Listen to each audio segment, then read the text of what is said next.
हमारे सारे सनातन शास्त्र भक्ति दर्शन से भरा हुआ है। श्रीमद् भागवत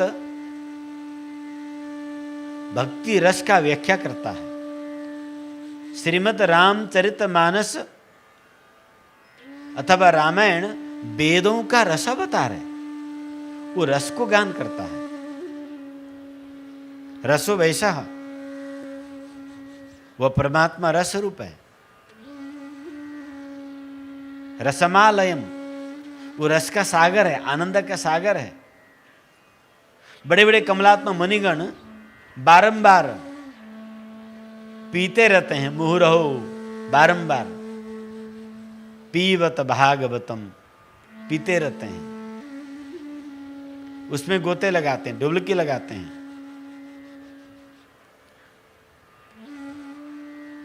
ये सहज भक्ति कोई पूर्व जन्म के योग भ्रष्टी श्रीमान कुल में जो जन्म लेते हैं उन्हीं को जन्म से अंतर्भक्ति जागृत होती है। वर्तमान स्थिति ऐसा है, चारों ओर कली के प्रभाव से तमोगुण ही तमोगुण की मार है।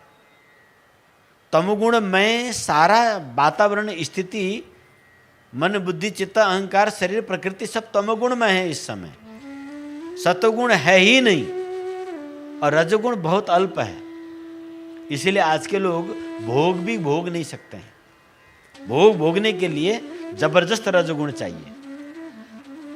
बेचारा तमोगुणी लोग मेहनत कर करके धन इकट्ठा कर लेते हैं बुढ़ापे में, पर भोग भोगने की क्षमता न शरीर में है, न मन में है, न आत्मबल में है।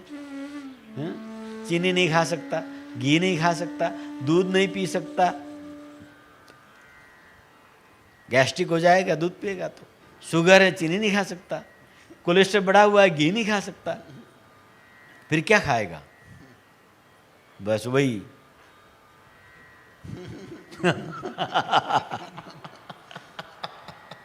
क्योंकि भीतर तमोगुण बढ़ा हुआ है। तमोगुणी व्यक्ति तमोगुण के साधन अपना सकता है और रोगी होकर मर जाएगा। आयु क्षीण, 60-70 वर्षों से ऊपर आयु की स्थिति है ही नहीं हमारी।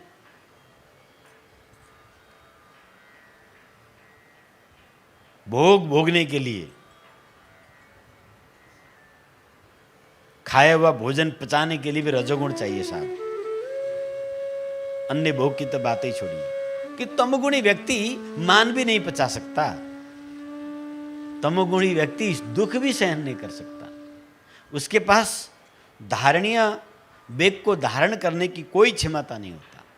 इसलिए तुनक मिजाज, हर एक के नाक में गुस्सा बैठा हुआ है, क्रोध ही क्रोध भरा हुआ है, हर समय क्रोध से आक्रांत है। घर के परिवार से बात करेंगे बाहर पार्टी में या सभा में बात करेंगे और मन में लोभ और क्रोध काम, ये तमगुण का। ऐसे अवस्था में कहाँ से भक्ति हो? ऐसे अवस्था में चित्त स्थिर कैसे हो? मन निर्मल कैसे हो? ज्ञान की धारणा कैसे हो सकता है? बड़ी कठिन काम है साहब। आप यहां जो बैठे हैं यह आपकी पुण्य की प्रताप है, आपकी पूर्वजों की, आपकी पूर्वजों के आशीर्वाद है जो आप यहां बैठे हैं, जो हमें सुन पा रहे हैं। कितने लोग तो थोड़ी सी सुनते ही उठ के चले जाएंगे, या फिर YouTube में सुन रहे हो तो नाक में सिकोड़ के बंद करके और देखना शुरू कर देंगे, क्योंकि उनमें सुनने की क्षमता भी नहीं है ना। फिर भी जो विषय हमने उठाया है, यदि आप योग मार्ग से आगे बढ़ना चाहते हैं तो यम नियम को पहले भूमि का पालन करना पड़ेगा। यम नियम में 10 अनुशासन है।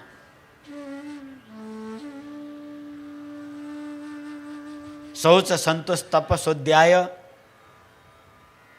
ब्रह्मचर्य, अपरिग्रह आदि 10 अनुशासन को पालन करना पड़ेगा।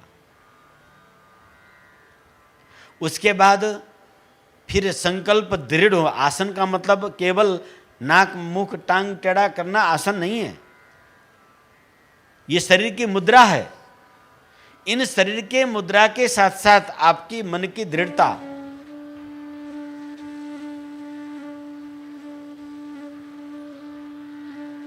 आसन मारना, आसन को सिद्ध करने का मतलब संकल्प दृढ़ मन को मारना है और शरीर को किसी विशेष मुद्रा में ले जाना है। प्राणायाम ये फाफा फूफू प्राणायाम नहीं है, ये प्राण क्रिया है, श्वास क्रिया है ये। हाँ, जुकाम लगा हुआ है, इससे सामान्य शारीरिक लाभ मिलेगा, ये प्राणायाम नहीं है। प्राण सिद्ध होना चाहिए, जब तक चाहो तब तक रोक सके, जब तक चाहो तब तक चला सके, उसे प्राणायाम कहते हैं, जो प्राण में पूरे अनुशासन हो।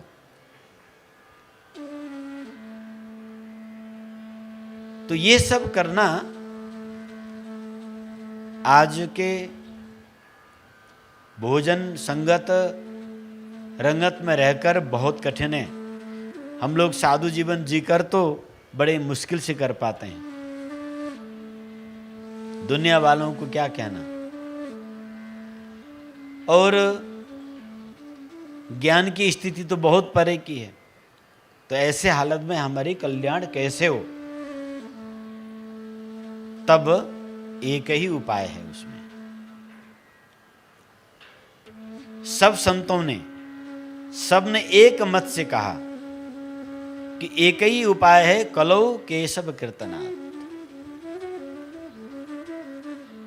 भाय कुभाय अनख आलसहूँ, भाय कुभाय अनख आलसहूँ, नाम जपत मंगल दिशि दसहूँ, नाम जपत मंगल दिशि दसहूँ।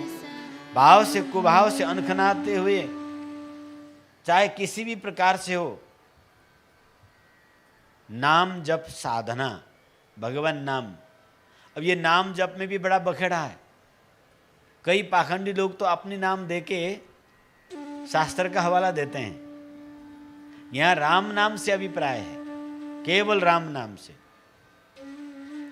अन्य किसी नाम से नहीं।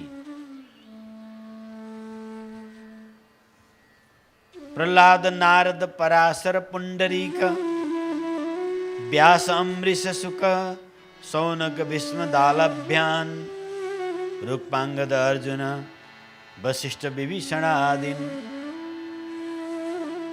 पुण्यानि मान परम भागवत स्मरामि। ये जो पुण्य नाम, ये महाभागवत भगवान के हरि भक्ति के शिरोमणि श्री प्रहलाद जी, नाम जप के द्वारा उन्होंने भगवान नरसिंह को प्राप्त किया। इसी प्रकार से नारद जी दिन रात नारायण नारायण नारायण हरि शरणम हरि शरणम हरि शरणम भजन नाम का करते हैं। तो नाम जप साधना, अब नाम जप साधना सभी शास्त्र सभी संत एक मत है इसमें। चहुं जुग चहुं श्रुति नाम प्रभाव, चारों युग नाम का ही प्रताप रहा है। चहुं जुग चहुं श्रुति नाम प्रभाव, कली विशेष न आन उपाय। कलयुग में तो दूसरा कोई उपाय है ही नहीं, कलयुग में कोई दूसरा उपाय नहीं है। ये पूरे के पूरे 18 पुराण का एक ही भाषा है। चारों वेद, 6 शास्त्र, सभी संत सभी संप्रदाय एक मत से कहते हैं कि भगवान नाम साधना से बढ़कर दूसरा सरल सहज और कलयुग को भंग करने वाला दूसरा साधना नहीं है। उस साधना को कैसे करें? तो पहले तो संत कहते हैं जैसे मर्जी कर लो, अपने राम को रीझ भजो चाहे खींच भजो, कैसे भी सुमिरन कर लो, परंतु हमें इसी जन्म में अपना जीवन सार्थक करना है। इसीलिए एक आध माला इधर उधर घुमा फिरा के नहीं काम बनेगा। अखंड भगवान नाम स्मरण को भक्ति कहा गया है। अखंड तैलधारावत भगवान नाम स्मरण को भक्ति कहा गया है। भक्ति का मतलब जब भगवान के नाम को हम लगातार स्मरण करते हैं, सुमिरन करते हैं तो स्मरण होगा। जाप करेंगे तो सुमिरन होगा, सुमिरन करेंगे तो स्मरण होगा। इसकी क्रम है। पहले 2-4 घंटे 10 घंटे लेके माला बैठ जाओ, राम राम राम राम राम राम राम राम राम राम राम राम राम राम जाप करते रहो। जब जाप का अभ्यास उत्तम कोटि में पहुंच जाए तो जाप छूटने के बाद भी सुमिरन होगा, मन में राम राम राम राम राम राम राम आएगा। जब इसका परिपक्व होगा तब स्मरण आएगा, अहर्निश स्मरण होगा। परंतु यह अभ्यास बड़ी दुष्कर है। जन्म जन्म मुनि यतन करहि, अंतराम कहतावत नाही। जन्म जन्म अभ्यास करने पर भी वही सांसारिक की बातें निकलती है। व्यक्ति भय में आतिश हो, भय हो, अचानक देखने गाली उच्चारण करता है, धत्तरी का मरे नहीं आमई, हाँ, या फोरी शब्द आपतकाल में झट ठेस लागदा, डरदा व्यक्ति बड़े गंदे शब्द को आतिश में उच्चारण करता है। आपतकाल में, आपतकाल में भगवान नाम उच्चारण हो, स्वप्न में भी भगवान नाम उच्चारण हो तो सुमिरन हो रहा है, नहीं तो सुमिरन नहीं हो रहा है। अखंड स्मरण तैल धारावत स्मरण कैसे हो? घर का काम धाम सब छोड़ के फिर खाएंगे क्या? क्योंकि इसकी विधि है। जाप अजपा जपई सोई दबा लागी रहे, भेद पावई चित्त सो चित्त मिली चित्त चेतन उन्मनी हुआ। जाप अजपा जपई। हमें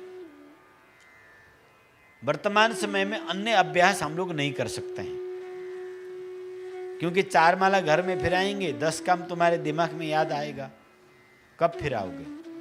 और ऐसे फिरा के सुमिरन बनेगा नहीं और स्मरण तो होगा ही नहीं।